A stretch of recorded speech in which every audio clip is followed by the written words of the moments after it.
প্রথম সূচিপত্রতে বইতে লেখা আছে আমাদের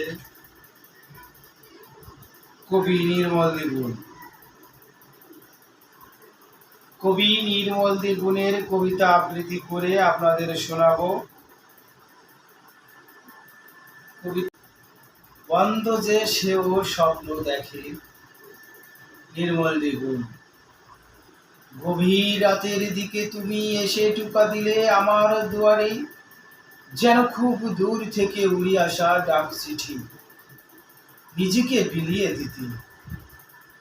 আসিয়াছো ঠিকই নির্ভুল ঠিকানা মিলিয়ে, হ্যাঁ আমি এই চিলকটাতেই থাকি। আমি আজ রাখবো তোমাকে মাতিসের আঁকা ছবির মতো। অতঃপর তোমার স্মৃতি সুযোগ দিচ্ছি, লুব্ধ মিউজিয়ামে দেখবে পৃথিবীবাসী। অন্ধ যে জানি সেও স্বপ্ন দেখে, আমি দেখব না সে কি হয়।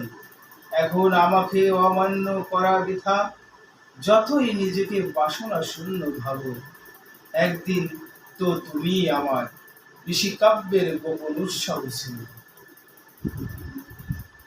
ধন্যবাদ সকলকে।